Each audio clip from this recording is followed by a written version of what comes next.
আজকে এমন অবস্থায় চলে আসবে, এই জিনিসটা আসলে আমি বন্ধু হিসাবে আমি জিনিসটা মেনে নিতে পারতেছি না। আমারই স্বপ্ন না, ফ্যামিলি নিয়ে সবাইকে নিয়ে একসাথে থাকার একটা স্বপ্ন ছিল।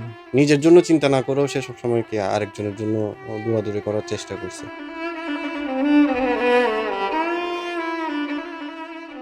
মাত্র ২৬ বছর বয়সে দুটি কিডনি নষ্ট হয়ে জীবনের অস্ত দেখছেন রেজা সাকিব। একসময় যে মানুষের বিপদে ছুটে যেতেন, সেই মানুষটি এখন অর্থের অভাবে মৃত্যুর প্রহর গুনছেন। দু চোখে মুঠো মুঠো স্বপ্নের বদলে এখন শুধুই মৃত্যুর বিভীষিকা। আমি বুঝতে পারিনি, আমার পা ফুলে যেত, হাতে ফুলে যেত, ঠিক, খেলাধুলা করতাম, সব কিছু ঠিক ছিল, ব্যথা ব্যথা করতো না। এর মধ্যে কিছুক্ষণ ফুলে থাকতো, আবার একটু রেস্ট নিলে ফুলাটা কমে যেত। সাকিব চট্টগ্রাম নগরীর ব্যাটারি গলির মৃত মোহাম্মদ আব্দুল রকিবের ছোট ছেলে। চলতি মাসের শুরুতে ঘন ঘন বমি হলে ডাক্তারের শরণাপন্ন হন তিনি। এরপর পরীক্ষা নিরীক্ষা শেষে জানতে পারেন তার দুইটি কিডনি বিকল হয়ে গেছে। টেস্টের মধ্যে পরীক্ষায় ধরা পড়ছে যে আমার কিডনি দুটোটা অনেক ক্রিটিন বাড়ি গেছে, কিডনির পয়েন্ট তাই 31 পয়েন্ট পার হয়ে গেছে। এর মধ্যে বর্তমানে সপ্তাহে 2 বার ডায়ালাসিস করাতে হয় তার। প্রতি ডায়ালাসিসে খরচ পড়ে 5 থেকে 6 হাজার টাকা। রাতের বেলায় মাঝে মাঝে তীব্র যন্ত্রণা সহ্য করতে হয় তাকে। অতি দ্রুত তার কিডনি প্রতিস্থাপনের পরামর্শ চিকিৎসকের। দুটি কিডনি প্রতিস্থাপনে প্রায় 60 লাখ টাকা প্রয়োজন, যা সাকিবের পরিবারের পক্ষে জোগাড় করা অসম্ভব। রাতের বেলা যন্ত্রণাগুলি, পেনগুলি হয়, খুব কষ্ট লাগে, ঘুমাতে পারি না। এখন ডাক্তার বলছে যে কিডনি চেঞ্জ করার জন্য, বয়স কম। এখন আমার খুব আর্থিক অবস্থা খুব ভালো না, চেষ্টা করতেছি। এখন সবাই যদি হেল্প করে, ইনশাল্লাহ। ২০১১ সালে তার বাবা মারা গেলে চাচার সহযোগিতায় পরিবারের দেখাশোনা করেন সাকিব ও তার বড় ভাই আজিম। তবে সাকিবের কিডনি নষ্ট হয়ে যাওয়াতে এখন কোনো কাজ করতে পারেন না তিনি। পরিবারের খরচ জোগাতে যেখানে হিমশিম খেতে হয়, সেখানে চিকিৎসার এত বিপুল পরিমাণ অর্থ যেন মরার উপর খাড়ার ঘা। আসলে আমার ছোট ভাই খুব অল্প বয়সে যেহেতু কিডনি আক্রান্ত হয়ে গেছে, আমি আমার দিক থেকে যতটুকু পারতেছি আমি চেষ্টা করতেছি, কিন্তু বাট আমার তো ওই সামর্থ্য নাই যে এটা চেঞ্জ করতে হলে কমপক্ষে ওর থেকে 50 থেকে 60 লাখ টাকার প্রয়োজন। তো যেহেতু এত টাকা আমি অ্যাফোর্ড করতে পারবো না, তো সেক্ষেত্রে আমি মানে সহযোগিতা চাচ্ছি সবার কাছে আসলে, কারণ হচ্ছে যে আমার ভাইটা সুস্থ হোক।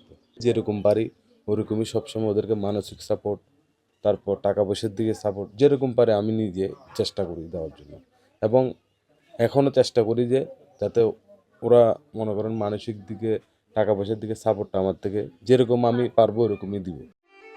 জানা যায় সাকিব এলাকায় একটি খাবারের দোকানের ব্যবসা করতেন। পরে একটি বাস কাউন্টারে ক্যাশিয়ারের চাকরি নেন। কারো কোনো বিপদের খবর শুনলেই কিছু না ভেবেই ছুটে যেতেন এই পরোপকারী সাকিব। কারো কোনো সাহায্য দরকার, কেউ কোনো বিপদে পড়ছে বা ইয়া করছে, তো সব সময় মনে করেন এই ব্যাপারটা থাকতো যে কি আমারটা পরে আগে এই বিপদে এগিয়ে যাওয়া দরকার। রেজা কিন্তু 5 ওয়াক্ত নামাজ জামাতের সাথে নামাজ পড়া ছেলে, ইভেন কি ফজরেও। ওরা বাবা হারাইছে খুব অল্প বয়স থেকে, কিন্তু এখন পর্যন্ত নিজেদের তেমন কোনো কিছুই করতে পারে নাই।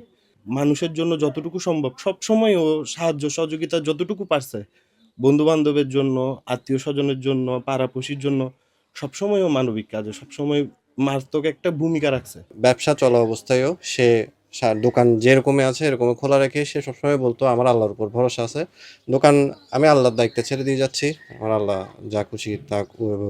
ও যখন মানুষের সাহায্যে এগিয়ে আসছে তখন ও কারো কিছুর কথা চিন্তা করে না। এখন আমাদের আসলে সবার দরকার যে কি ওর পাশে দাঁড়ানো, সেটা যে যেভাবে হোক, আর্থিকভাবে হোক, অন্যভাবে হোক। আমি এখন পর্যন্ত যে যখন থেকে জানছি জিনিসটা, তখন থেকে সার্বক্ষণিক আল্লাহর কাছে দোয়া চাওয়া আমার বন্ধুর শেফায়েতের জন্য, সাথে মানুষ যাতে আগায় আসে, কারণ এতটা এক্সপেন্সিভ ট্রিটমেন্ট আমার বন্ধুর ফ্যামিলি অ্যাফোর্ড করতে পারবে না।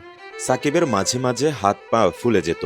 ফুটবল খেলতেন বলে সেটি তখন গুরুত্ব দিতেন না। পরে ধীরে ধীরে সেটি প্রকট আকার ধারণ করে। তার এমন দুঃসময়ে বিত্তবানদের পাশে দাঁড়ানোর আহ্বান তার পরিবারের সদস্যদের।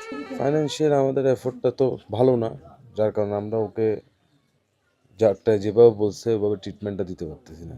ডাক্তার বলতেছে যে ওর কিডনি ট্রান্সপ্লান্ট করতে হবে, তো যার কারণে দেখা যাচ্ছে এটা অনেক ব্যয়বহুল খরচ। আমাদের পরিবারের পক্ষে অত টাকা অ্যাফোর্ড করা সম্ভব না। সাকিবের পরিবারের সামর্থ্য নেই এত টাকা ব্যয় করে কিডনি প্রতিস্থাপন করার, তবুও চেষ্টার কমতি নেই তাদের। মেহরাজ হোসেন, কালের কণ্ঠ, চট্টগ্রাম। Thank you.